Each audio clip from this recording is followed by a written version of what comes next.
And today we're going to go behind the curtain of deception. It's a lot of deception going on on this planet, and we've learned to live with it. We've accepted it. It's a lot of things that is just, it's just not right. And we know it ain't right. But we've learned to just accept it and go on ahead and how they say, don't make no waves, just go with the flow and all of that. We're gonna make some waves today because we're gonna bust some stuff out. We're gonna expose some things. You don't hear from me that much. I don't get up on the podium. I'm normally behind the scenes. We got Sister Ebony filling in for me in the audio visual department. Y'all give it up for Sister Ebony. She she filling in. She called me Tech Tyrone. I don't know what that means, but I got the tech part, and I guess put it together. I guess I got it. But yeah, you don't hear from me that much. As the co-founder, I I really don't feel a need to come up here and say much because the founder got it covered. What do I need to say? And it's very important, to understand that, and hopefully a lot of people out there in Facebook and on YouTube will understand that when you have a partnership, it's almost just like even a married couple. Maybe married people might get something out of this, what I'm about to say. Can you imagine two people on a road trip? We've all been on road trips before, right? Get in the car, hit the road, right? How many drivers you got? One? Oh, that's them driver's ed cars. Driver ed car got that other wheel over there, so the instructor can say, "Oh no, you ain't kidding me today." Dual brakes, right? Everything. But in regular American-made cars, there's only one wheel, and you can only have one driver. So that means if it's two of you all in the car, somebody gonna have to drive, and somebody gonna have to be the what? Passenger, right? When you're going out of town, a lot of time the passenger usually takes on the job of navigator. Looking at the map or checking out the GPS or whatever, saying, "Hey, I stopped coming up," right? So when you have two people, like a mother and a father, parents or whatever, raising a child, they raise that child together. But just like here in Toma, usually where the problem comes in is if the parents have not accepted the role that they're going to play in the relationship. I want y'all to hear me today. See, when God flicked the light switch on the Temple of Mercy Association, me and the minister had to have a conversation. And that conversation was around, are you gonna be my buddy?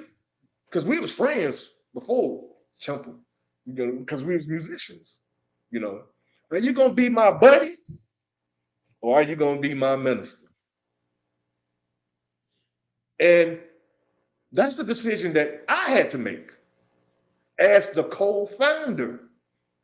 Because see, if you got somebody driving the car and then you don't like how they driving, you're going too slow or you're going too fast, you can say, "Hey, you need to pull over.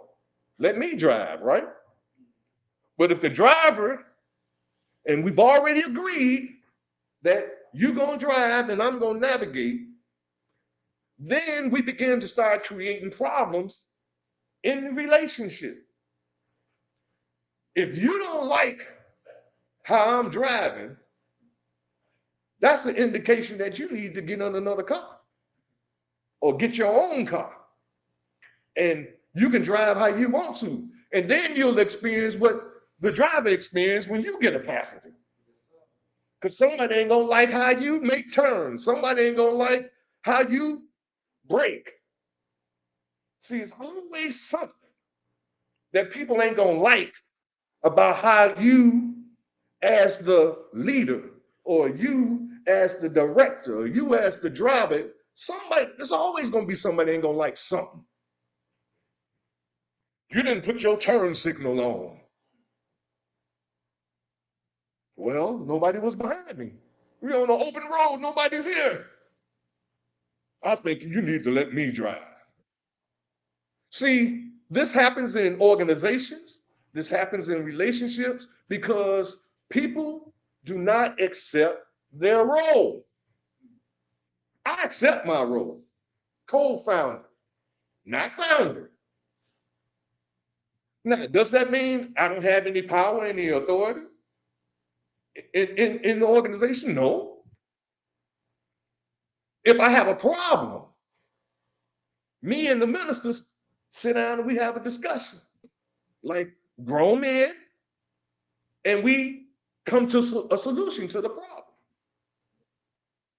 Now, in organizations, let me just give you an example.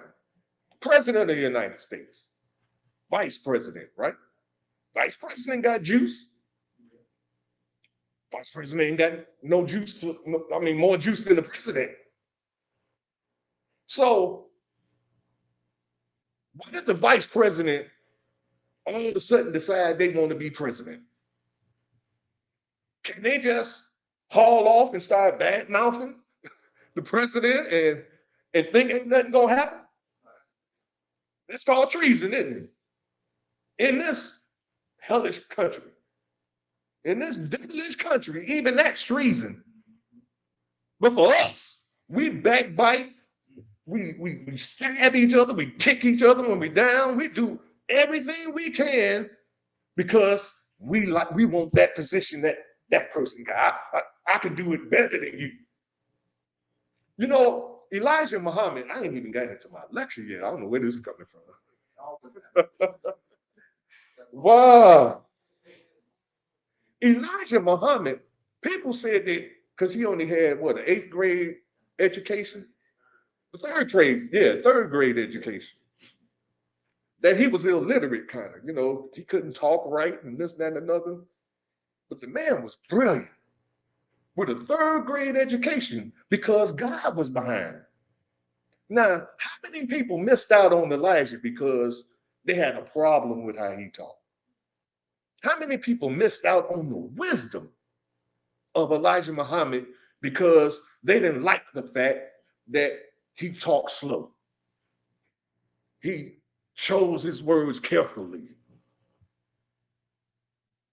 He's not an educated man. He shouldn't be the head of the Nation of Islam. But the FOI grabbed that brother and took them out in the back. That's how it used to be handled back in the day. You say something about the leader, I don't care who you is. You get handled.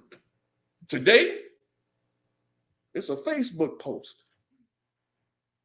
We need to talk about it. Maybe we need to have a meeting. Let me get to my lecture. Today, brothers and sisters, I want to expose some things. And I think I know why God started it out like that. Because I think we all need to understand that when you select somebody to lead, and that's what you do when you join another person's organization, you're selecting them to lead you. Just like when you go to take a karate class, you do a little research, or pick a doctor. You do a little research and say, pretty good doctor. I want you to be my doctor. And then after doing all that, you go in and be like, you say, you want me to exercise? Where you get your doctorate degree at? My grandmama never exercised. My grandfather's grandfather, we never exercised, and they lived to be 102. Why should I listen to you? But you picked this person. You selected them to be your doctor. You see what I'm saying? And then we tear them down.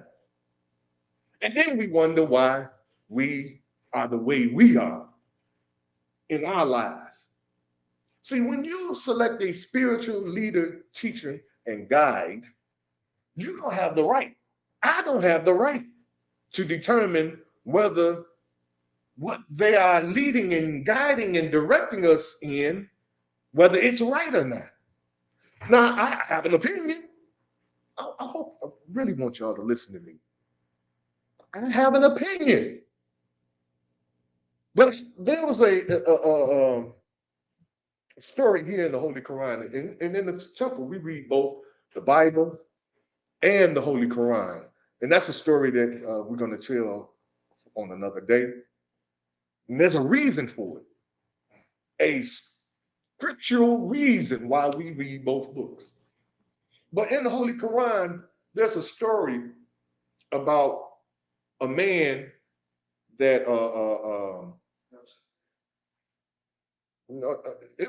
it's Melchizedek, but it's Moses who was questioning him. He was questioning Melchizedek about every move he made. You see what I'm saying? But yet still, he himself, Moses, said, "Can I follow you? Please, beg them. Please let me follow you. I want to study under you." And then every move he made, why'd you do that? Are you trying to harm? Because they were in a boat on the lake and he put a hole in the boat. And Moses like, are you trying to harm the occupants of the boat? You trying to kill us? What's going on? What you doing, man? You know what you're doing? You see, this is the same mentality that we have. We have this same mentality. We want to question our leaders. And you know the thing that helped me to overcome this, I call it the Moses syndrome. Just since this story is dealing with Moses.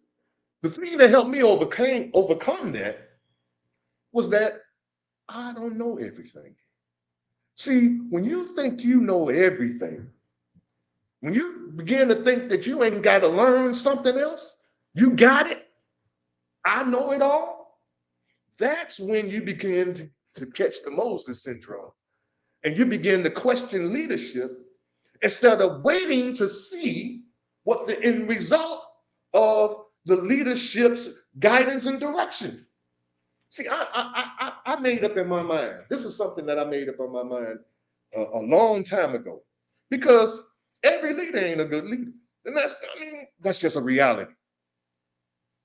But how do you know if a leader is a good leader? And this is not my lecture about leadership. Where's this coming from? I guess it's the wrong we learned to live with. Dogging out our leaders.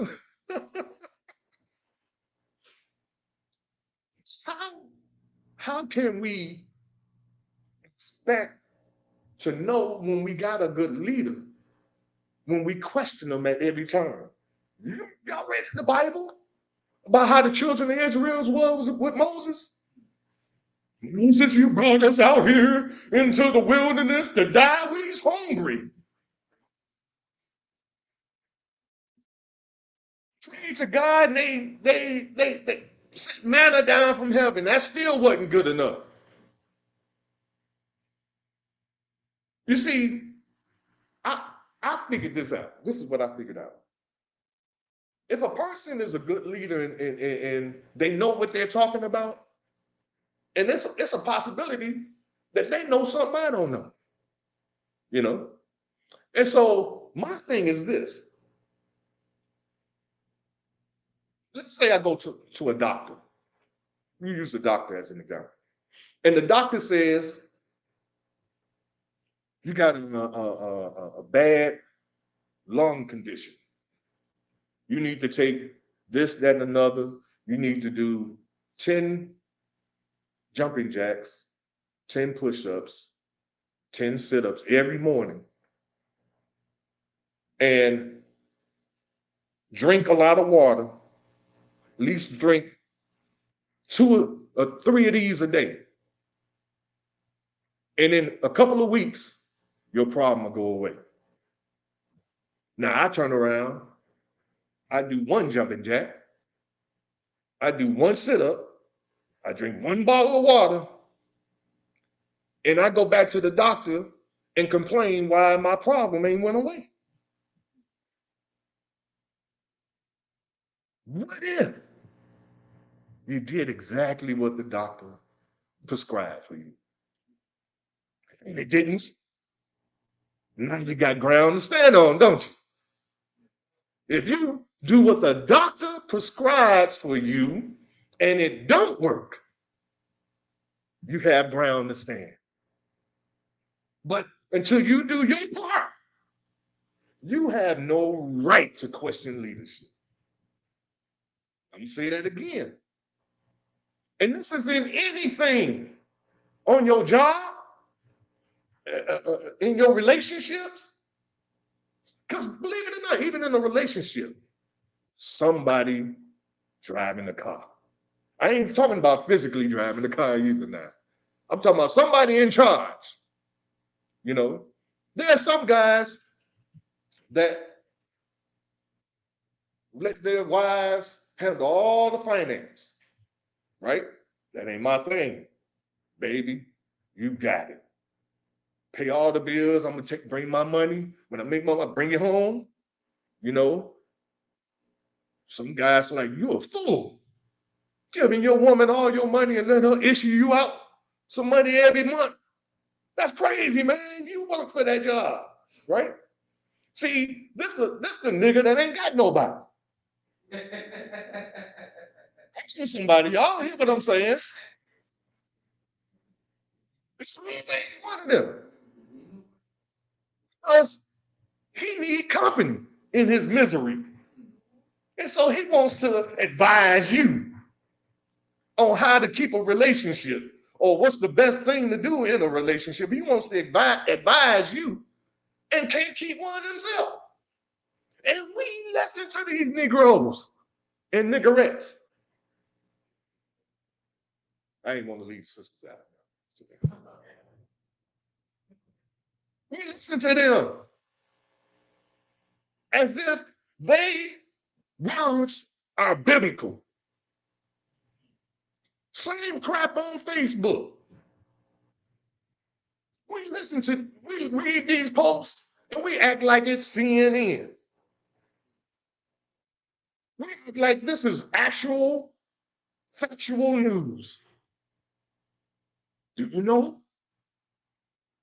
If you look up at the sun too long, you'll get sterile. I'm just making something up, y'all. Somebody will put that crap out there, would you believe somebody gonna believe it and repost it? And then we wonder how lies get spread around. I still ain't gonna lie. I'm just start reading. I'm gonna just start reading so I can, because I don't. Let me look at my time. Oh, I got my watch. Okay. Oh, okay. I got about a little under an hour. This lecture, if y'all got some questions about that little intro stuff, we just ask me at the end. I'll definitely tell y'all why. I know why God had me do all that. But this lecture series, because I know I'm not going to finish it today, it's directed to those, that consider themselves to be righteous children of God. I used to be, and I want y'all to question me if you know, I used to be pro-black. Now I'm pro-righteous. I used to be pro-black, but black ain't what it used to be. I'm gonna say that again. Black is not what it used to be. There are black people that act more white than white people. There are black people that act more Italian than Italians. There are black people that act more Jewish than Jewish people. So I can't go by black anymore. Because if I did that, I'd be a sucker. I'd be falling for every lie and deception that comes out of a black person's mouth that ain't got my best interest at heart. And that's what's been happening with us as a people. They say we naive. No, we're just a trusting people. We love the truth. And we hope that's what you're bringing us, the truth. But a lot of times, deception pays more than the truth. I got off my paper again. I have witnessed God's righteous children being manipulated and deceived into a way that is fair seeming, but it's not of God. What do I mean by that? It's fair seeming. It seems right if that brother drops his wallet out of his pocket while I'm walking behind him and I pick it up and there's $300 in there. I say, oh, God, thank you for this blessing. That seems right. That you want to deceive yourself. We call it deceptive intelligence. You want to deceive yourself into believing that God blessed you by stealing somebody else's money. I mean, it's just what it is. And we'd be really upset if somebody else did the same thing to you. You turn around, somebody picking up your wallet. You weren't going to give it to me, was you? Now you fighting. See, if we are doing things based on what we think and what we feel, and the law of God and the word of God has no place now in our decision making. When we make decisions based on what we're going to do, how we're going to act, what we're going to say, how we're going to think, all of that's just based on emotion now. It ain't got no law, no order to it. You know, I love law and order. I had to throw that in there. Had no law and order to it. You know, so look, Proverbs. Ebony gonna put this up on the screen for me. Proverbs 16:25. Now, Proverbs is my favorite book in the Bible. It's been my favorite book ever since I started reading the Bible. Y'all wanna know why? Because the wisest man ever to live wrote it. Why would I want to read anything else? Wisdom. King Solomon wrote Proverbs. Now look what it says here then. In Proverbs 16:25, it reads, there is a way that seemeth right unto a man, but the end thereof are the ways of death. It seems right to a man and a woman, because y'all know man, woman, man, same thing. It seems right. It says the end thereof are the ways of death, deterioration. You start to deteriorate little by little. You know, it's almost like you tell a little white lie. You know, it's just a little white lie. You know, Mama, I didn't steal the cookies. You know, it's just a little lie, cookies. Then it's, Mama, I didn't steal no money out your purse. Mama, I didn't steal your car. You see, it just balloons. Because once you start telling it and you get away with it, it makes the next one easier. God says, thou shalt not bear false witness against thy neighbor. Interpretation, stop lying. That's one of the main things I had to do. See, when I started my road to righteousness, I had to make a checklist. You know how usually they tell you to write a line down the middle of the page, put on the good stuff on the left side and the bad stuff on the right side, and we just jot down all that good stuff. You know, I'm good, I'm smart, I'm trustworthy, and this, that, and another. We put a couple of bad things. You know, I procrastinate, my feet stink. You know, we put a couple of things on the other side. I actually forgot. I didn't care about the good stuff. I actually made a checklist of all my bad, you know, lie, fornicator. Uh, I'm just gonna tell you all my little business. It's okay because it's in my past. So I can say what I was, you know, drug addict. You know, a lot of people look at me, what? You was on drugs? Heck yeah. It was rough too. I mean, for a long time. You know, I was the black sheep of the family, man, because of that. But I'm just thank God that my mother was able to see me come out of that on the other side before she passed. That she was able to see her son didn't get caught up in that, you know. But yeah, drugs. I made a checklist. What's another one? Procrastinator. You know, always making excuses why I can't do today. I mean, and put it off to tomorrow. You know, I'll just do it tomorrow. And you know, tomorrow never comes, right? You know, because when tomorrow comes, it's today. So when we put stuff on, I just want you all to know, when you put something off to tomorrow, what you're actually doing is, what you're saying is, I ain't never gonna do it. Because tomorrow never comes. And if it does, it's too soon. It's too soon. And you'll make another excuse for why you can't do it. So I made my checklist with all that stuff. And I started off with lying, stop lying. And that's when I learned another thing about myself, that there are polarities. You know, one end you you lie, you don't tell the whole truth, and on the other end, you tell everything. Too much truth. Do you like my hair? It looks like a mop sitting on your head. That's the truth. And so I had to find a happy medium. You know what I'm saying? Because I was pissing people off. People wanted to kill me because I was telling the truth. And I wanted to stand up. I'm like, I don't care. I'm telling the truth.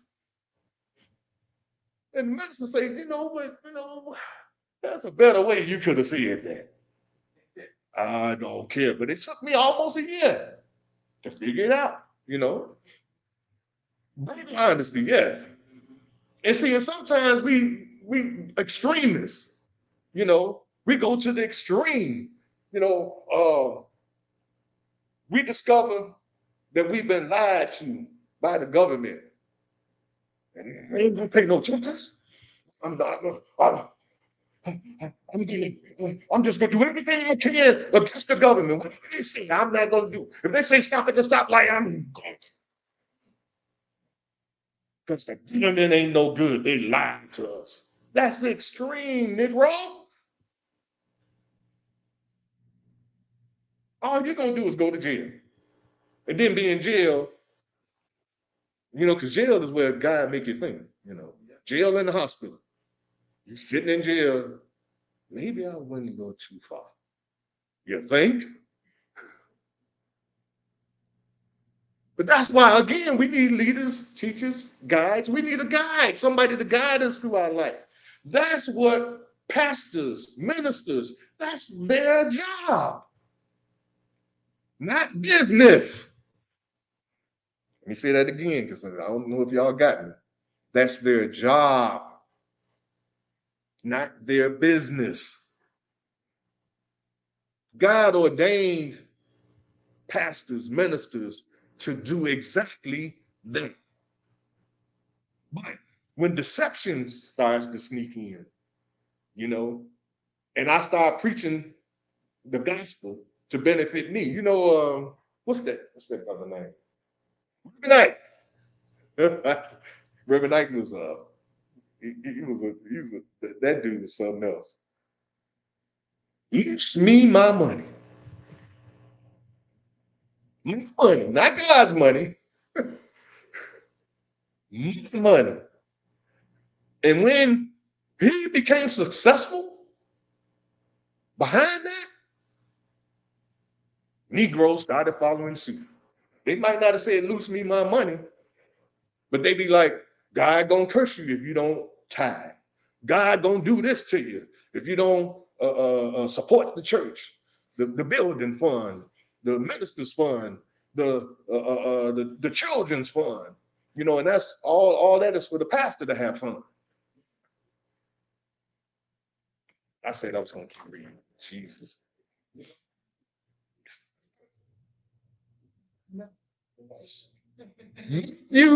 Matthew 25. Look at this, y'all. Matthew 24, verses 3 through 5. Matthew 24. Here we go. 3 through 5. And it reads, as he said, now this is talking about Jesus. As he sat upon the Mount of Olives, the disciples came unto him privately, saying, "Tell us, what shall these things be? And what shall be the sign of thy coming and the end of the world?" Now, that's a very distinct question that the disciples were asking him. What shall be the sign of thy coming and the end of the world? And Jesus answered, and his response was, "Take heed that no man deceive you." So that means that this deception that we're experiencing, because it's all over the place. Do you know it's deceptive to pad a bra? It's deceptive to put a sock in your pants. It's deceptive to wear wigs, false eyelashes. We're deceiving others. I remember there's a movie, "I'm Gonna Get You Sucker," where this lady, she was foxy. Back in the day, that's what we call fine.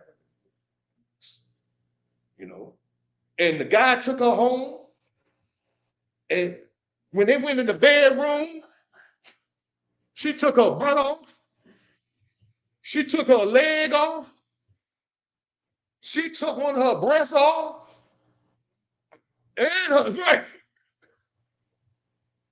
So brother wasn't getting what he thought he was gonna get. That's deceptive. But we're okay with that. That's that's the way of the world. That's how the world is. So why can't we accept? I'm gonna have to whisper this one because I don't want to let him. Why can't we accept that Satan is in charge? I don't know. If deception is the order of the day, you think God is deceptive? Nah, I can hear I can hear them all on Facebook. I hear them. God is in charge all the time.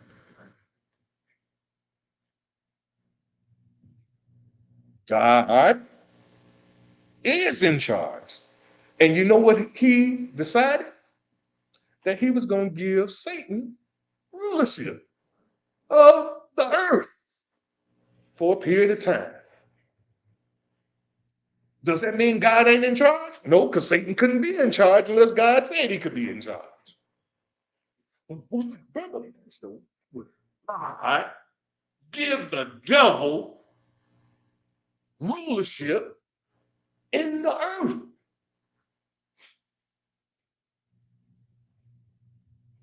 Ooh, this is coming out, so I'm going off the paper again.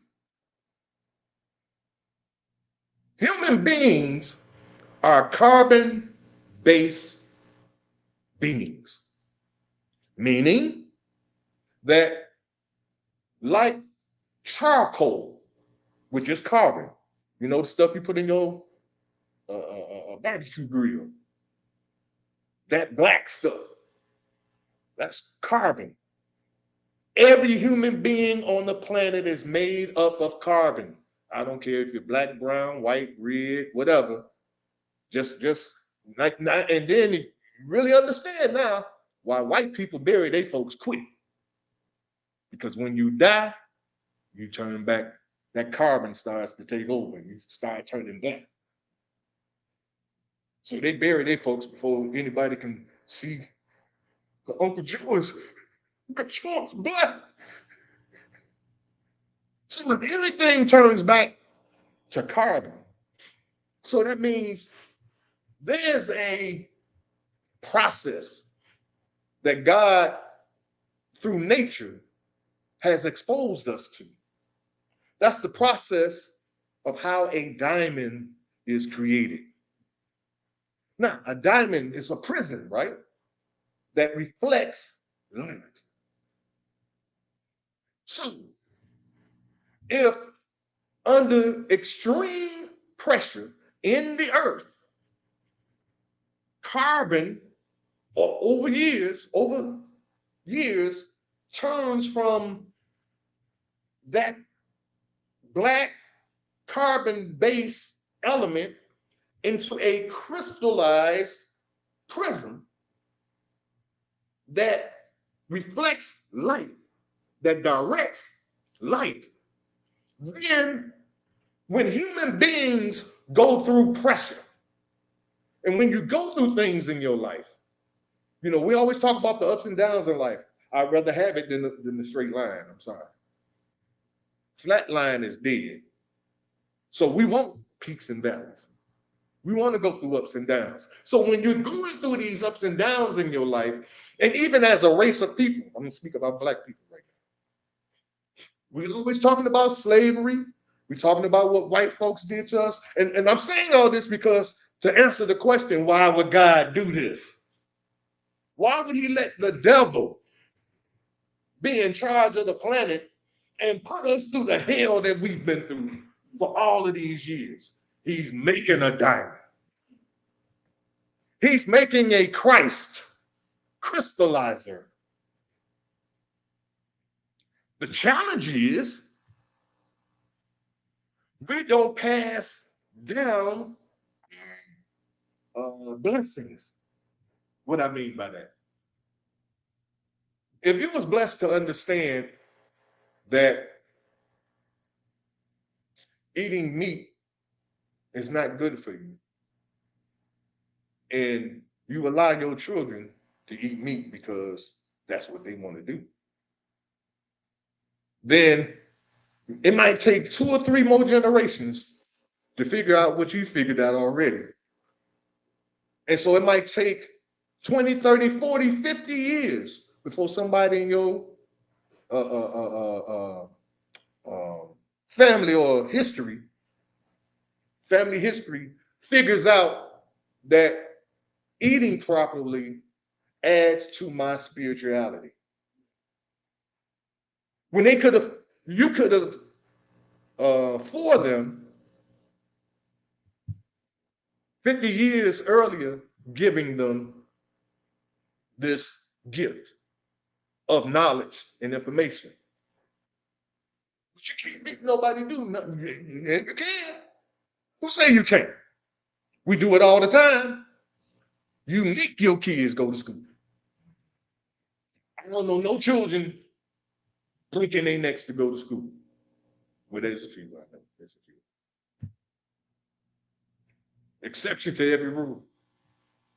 But most of us, we make our children do what we feel that's important for them to do. We don't think that eating right is important. We don't. Well, my grandmama, she ate chitlins, and I can't even say it right. She ate chitlins and pork chops and hog maws and From the rooter to the tutor, they ate everything, pig ears, all that crap. And she lived to be 105. See, we tell ourselves this mess in order to justify the fact that when God gives us information that's going to enhance our life, we toss it to the side.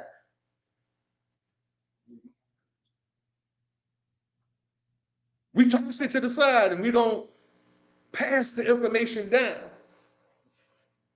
Like, I believe in the words, raise up a child in the way that it should go, and when it's grown, we'll not depart from that way. When my son was young, I would not let him touch meat at all. Now, when he got 18, I let him go. Because his mama was pulling on him. You make that boy, that's your mess. See, that's your crap. Don't force that on him. But all his life, all the way up into 18, he never ate meat, no kind of meat, right? At some point, he's going back to it because God cannot be moved. God said, if you raise that child up in the way it should go, when it is grown, it won't depart. I believe it. See? Yeah. Is God a lie?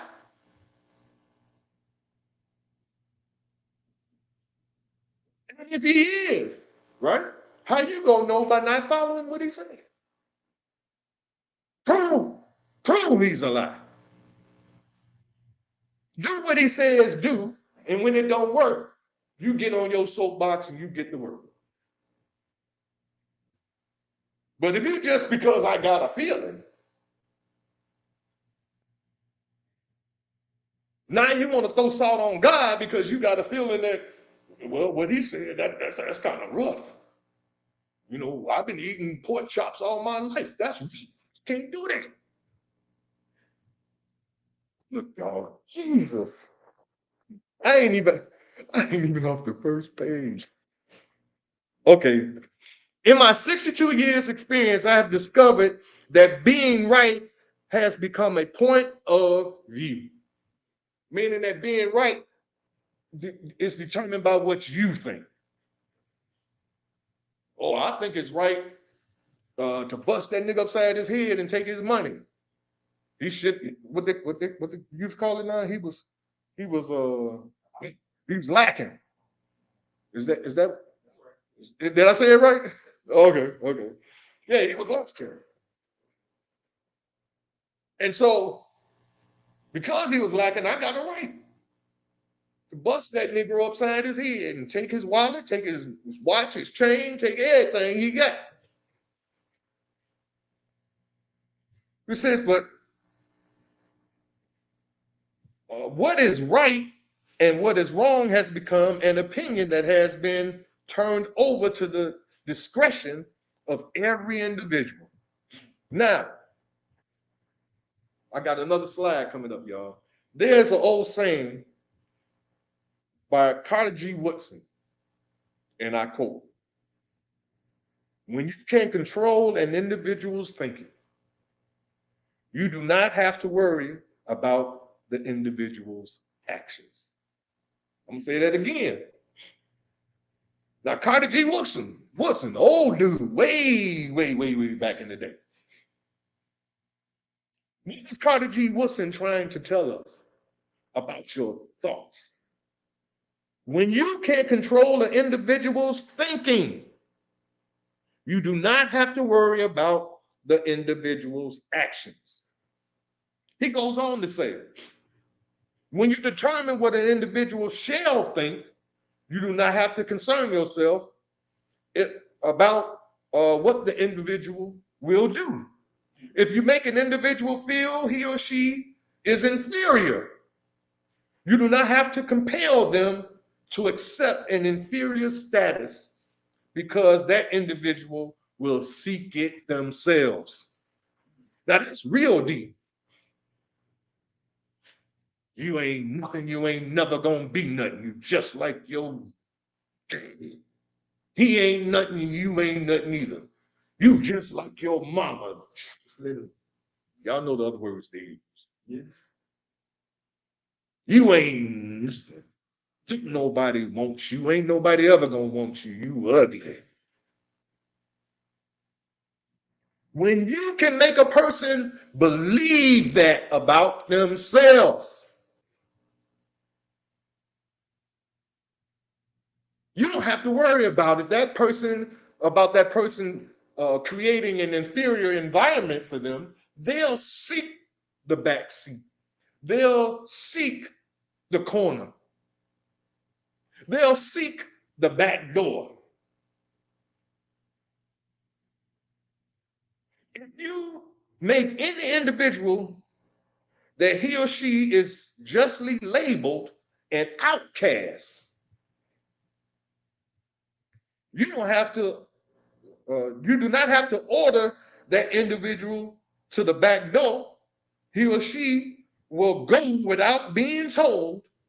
And if there is no back door, the individual's programmed nature will demand one.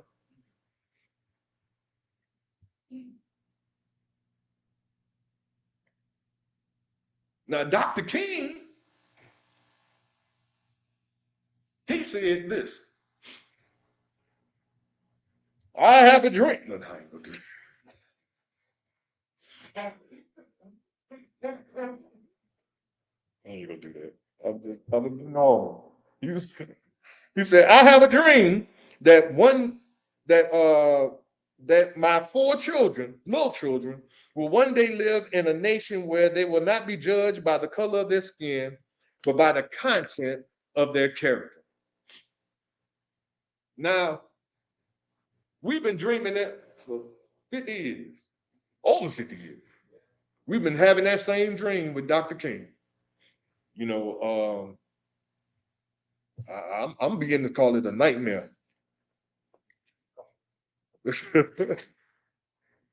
Because whether we accept it or not, because, well, I'm gonna have to say it like this.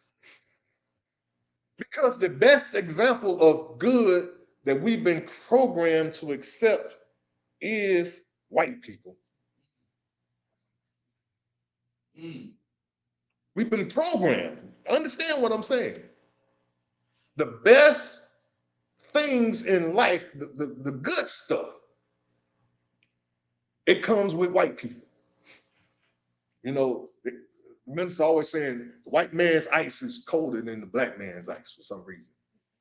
It's the same ice, got it from the same place, but for some reason to you, I want his ice because his ice is going to be better than your ice. And this is the programming that we accepted. This is the programming that we have, that his ice is better than our ice. And because of that programming, we've been, well, I want to read the definition of programming. Ebony gonna put it up on the screen for y'all. Beautiful. See Ebony on it. Programming, it says, provide a computer or a machine with coded instructions for the automatic performance of a task.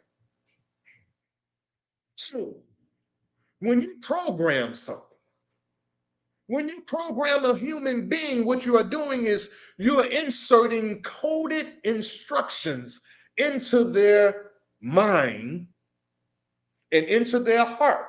Because see, this is the hard drive for the human being.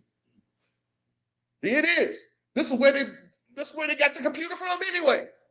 This thing right here.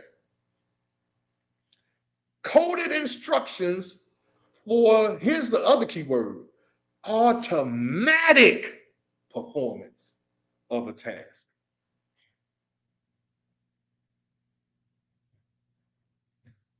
When your wife says, see, well, maybe I should say it like this. Women, boy, they have they got a double-edged sword in here called the tongue. And they will cut you too short. You be, not the rapper too short, but you be so short, you can sit on the curb and your legs will be swinging.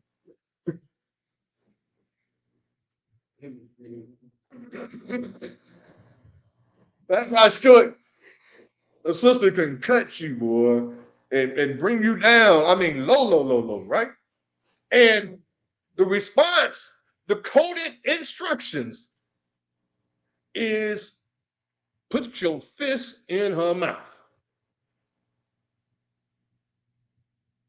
Where did we get it from? That's how the white man did his woman. We didn't do our women like that because our women didn't have a reason to cut us too short like that. She got the reason because we started wanting to emulate this white man lifestyle of the rich and famous. Some of y'all don't remember that show back in the day where they were showing how the white people live, all these immaculate mansions and all of that, and we like, oh man, I want that. In order to get it, you have to be assimilated. Yeah, I said it, like the Borg. For my Trekkies folks out there, Trekkies, yeah, I love Star Trek. And if you don't know nothing about the Borg, you better watch you some Star Trek. Borg assimilates all other living beings into itself. So, what do I mean? The Borg is well, I ain't even gonna go into it. Y'all just watch Star Trek. But we are being assimilated into the white man and the white woman's mindset, how they think, how they come to conclusions. What do they do based on this situation? What do they do based on that situation? You know, at the job, you got black folks selling out their own black people just so they can become supervisor. Or I call it supervisor. So I can be over these Negroes. Because they ain't gonna make you supervisor unless you can trick out on some folks.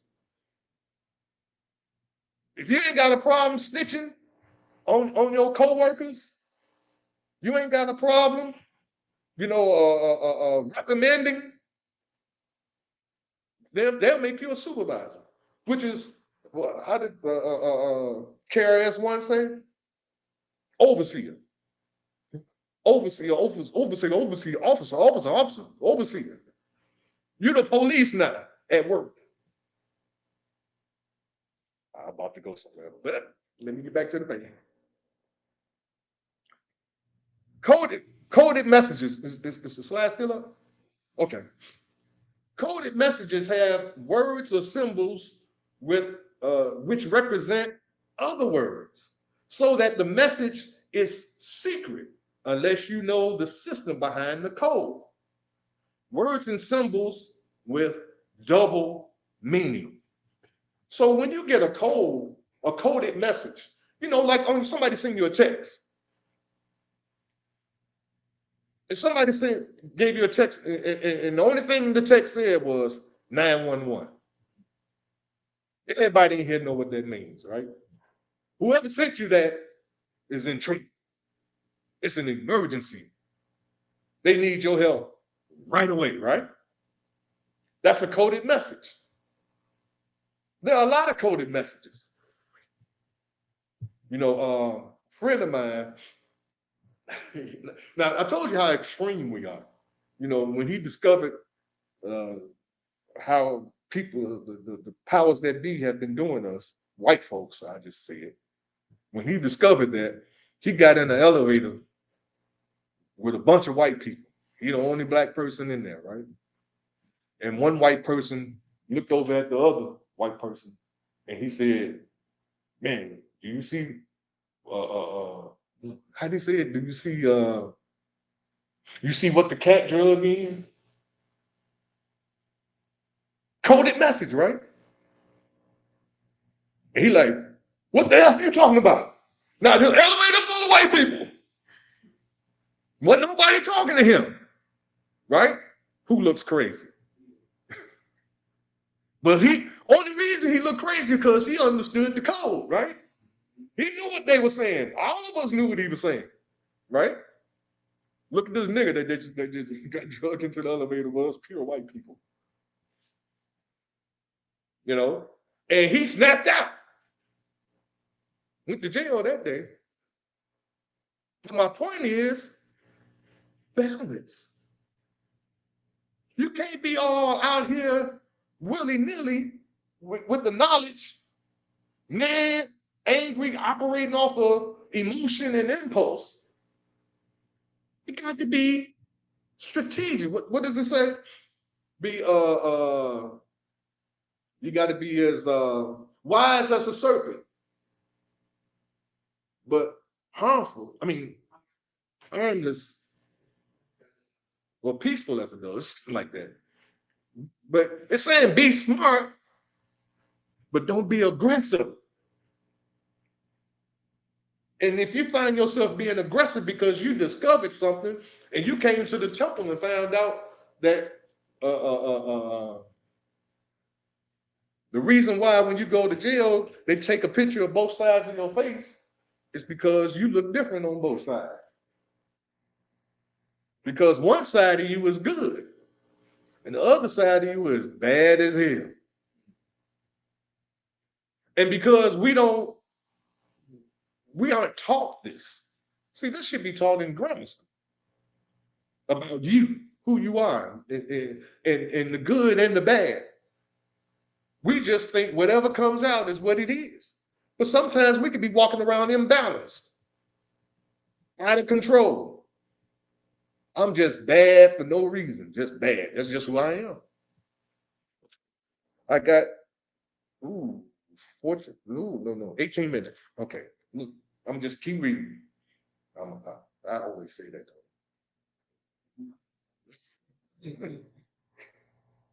All right, look, God has a coded system behind his words in his Bible.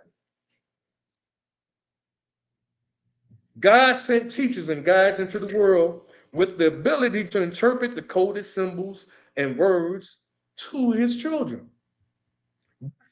Now, what qualifies us as being children of God? I say this all the time. Anything that got a hole in its face can say anything out of it. You can say anything. I'm a righteous servant of God. I just said that. Does it make it true? Because I said it? I go to church every Sunday. I pay my tithes on a regular basis. So do the mafia. Does that make you good? Al Capone paid his tithes too. He's public enemy number one at some point. So there has to be some qualifications, something that you got to do in order to qualify you to be what is called or considered a child of God. Now, these are my qualifications, right? Who am I? I'm Minister Omari Jahi. I say don't mean nothing. It don't mean a thing. But if you're looking for truth and if you're looking for righteousness, I'm saying that as a minister, that's what I teach. So if you take what I say and you implement it and it works, God bless you. If you take what I say and you try to implement it, notice the word I use, try, which means you're not successful. And it don't work, that's on you. Don't try to make it seem like I lied to you and it didn't work. That's on you. One, if you want to be considered a child of God, you can't be caught up with religious gangbanging. You can't be saying you a Christian and I got a problem with them Muslims. I'm a Hebrew and I got a problem with them Muslims and them Jehovah Witnesses and I got a problem with them 7-day Adventists. Because my God is the best God. You a gangbanger, a thug, a religious thug. No. Second one, two, must read and study the Bible and the Quran. Books. Now I'm gonna tell y'all a secret. I'm gonna say it real quick. I ain't gonna be able to break it down. Y'all gonna have to do your own research. And I want to show you how the devil has manipulated and deceived us for so many, centuries. I bet you don't know. Abraham. Was it Abraham? Yes. Abraham, the father of faith, a friend of God, right? That's what the Bible says, Abraham, the friend of God. Do you know that Abraham's first child, he didn't go to a black-owned restaurant, but his first his first child was by Sarah's handmaiden, who was an Egyptian named Hagar. Her son, they named him, notice I didn't say Isaac. I said this son's name was Ishmael, Abraham's first son. Guess who the founder of Islam is? Ishmael, Abraham's son. Now, let's go to Isaac, the other son, right? And we're going to talk about that another day because there's some hidden stuff in that too. But we just for today, Isaac, the patriarch for the Hebrew religion, which at some point turned Jew. I don't know when that happened, but there's some scholars out there that'll help y'all to know when the Jewish people stole the Hebrew religion. I'm just telling y'all how it is.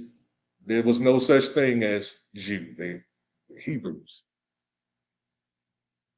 These gypsies came into Hebrews' country and stole their religion, killed them off, stole their religion, and called themselves Jews. I guess I'm anti-Semite now. I guess I'm an anti-Semite, right? But do you know that Semite is black? Semite means black. Which one of them pale-faced Jews can call themselves black? Come on now. I want all you pop-up attorneys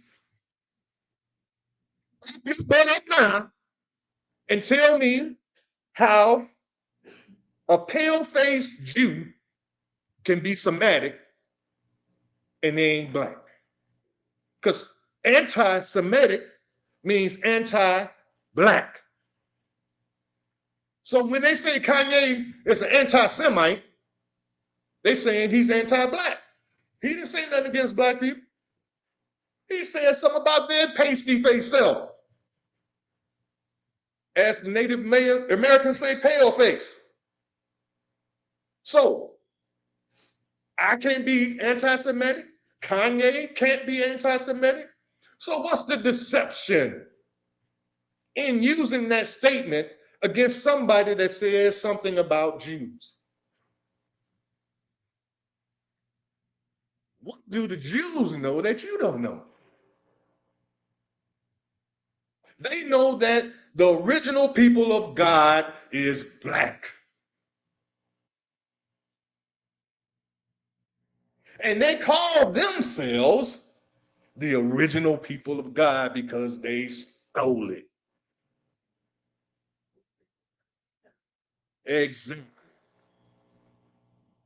And after stealing it, they stole that, what is it called? Heritage. And so when you say something against them, they want to call you an anti-Semite, which is really saying that you're going against the original people, which they are not. And the scripture, minister read the scripture last week. There are those who say they are Jews, but are not, but are the synagogue of Satan. Do I hate Jews? No, I could care less about Jews. I don't even think about them. They are, what the word I want to use? Irrelevant in my life. I guess I'm gonna lose my job now. I'm gonna go to work and find out it was a Jew that's paying my check. Hey, I can speak the truth. I could care less about all that. God got my back. But look, I knew I wasn't gonna get, only on page 2, y'all. I got about 7 more pages to go. I'm on number 3. I'm sorry, I didn't finish. Okay. So first qualifications, right. You can't get caught up in religious game banging. Second one, you must read the Bible and the Quran, because if you want to be like Abraham, a friend of God, his children, brothers of 2 religions, they are brothers. When you read one, you're only getting half the information or knowledge of God. When you read the other, you're getting half. When you put them together, you have God's word. Both of them. This is why we read both of them in the temple. And there's nothing, when you read, I mean, come on now. You've read books written by Jews, right? When you read the book, did that make you a Jew? So why, when I read the Quran, you got to make me a Muslim? I'm not a Muslim no more than I am a Jew when I read one of their books. Or a German, if I read a book written by a German. So let's get off of that. Third one, must seek a master / teacher to be taught. So you can't consider yourself a child of God and you out here willy-nilly it on your own. I'm my own teacher. I'm my own leader. I'm my own this. You your own fool.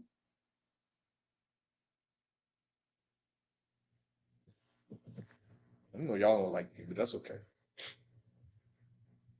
We've been, y'all thought I'm gonna say hoodwinked. Nope. We've been programmed.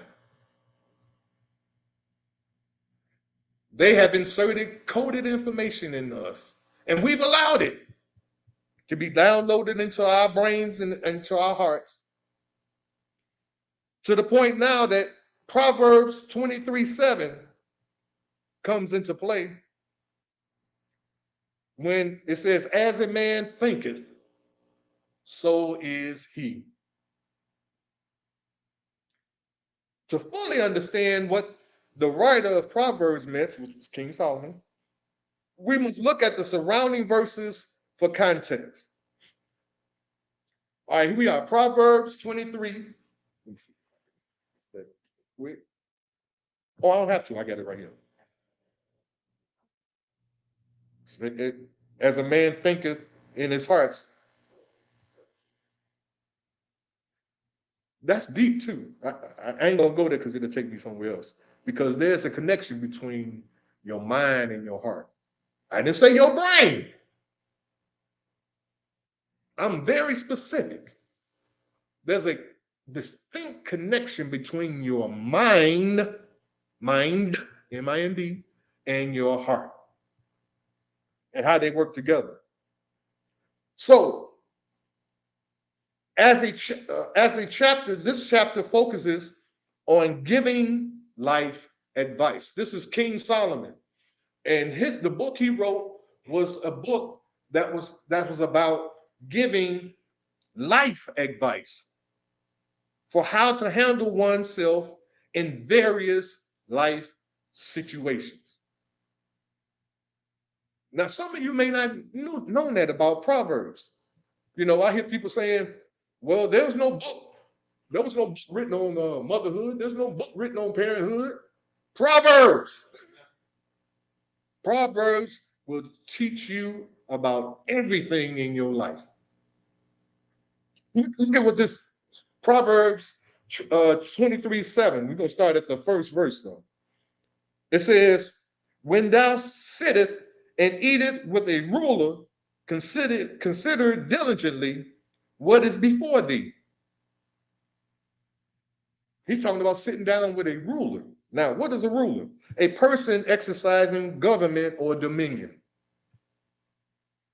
So it could be anybody that has, in your thinking, in your mind, some kind of dominion over you. He's a billionaire, so he's over me. What makes him over you? Your thoughts. His billions ain't definitely over you. They're in his bank. It's your thoughts about his money, and that his money makes him over you. And he could be a straight up idiot with a bunch of money. So we got to rethink that. But verse 2, it says, and put a knife to thy throat if thou be a man given to appetite. So it's talking about if you're sitting down with a ruler, consider diligently what it says, if you sit it to eat with a ruler. Consider diligently what is before thee, and put a knife to your throat if you be a man given to appetite. That means if you eat a lot. I got 2 minutes. Oh, Jesus. Well, I'm gonna try to rush through this, and then I'm gonna close out because I already knew I wasn't gonna get through this. He said, put a knife to your throat if thou be a man given to appetite. Be not desirous of his dainties, for they are deceitful meat. Labor not to be rich. Cease from thine own wisdom. Will thou set thine eyes upon that which is not? For riches certainly make themselves wings. They fly away as an eagle towards heaven. The more you run after it and you get it, it fly away. Eat thou not the bread of him that has an evil eye, neither desire thou his dainty meats. So that's saying, you know, when you put somebody on a pedestal, for whatever reason, if you find yourself invited to one of their parties or invited to some banquet or a dinner that they are sponsoring, saying be careful about what you are consuming. And we ain't talking about food now, because information is food.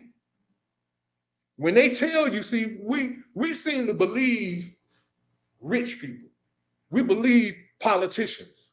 We believe government officials. We believe them because they make a lot of money and they supposed to be better than us because they politicians. For some reason, I don't know where that came from, but we seem to believe that when they say something, that it's 100% true and accurate. I'm going to lower taxes. Everybody say I'm going to lower taxes. Taxes ain't lowered yet. And we still voting on them. Well, beloved, that's my time. But I thank you for listening. And I'm going to leave you as I greeted you in the ancient but yet holy words of peace. Okay. In the Arabic language of hope, well, not in the Arabic language. I'm all off. I'm gonna leave you as I greeted you in the ancient began holy words of peace, which are Hotep, Shalom, Assalamu alaikum, Habaragani, Alafia, and Ashe. Peace.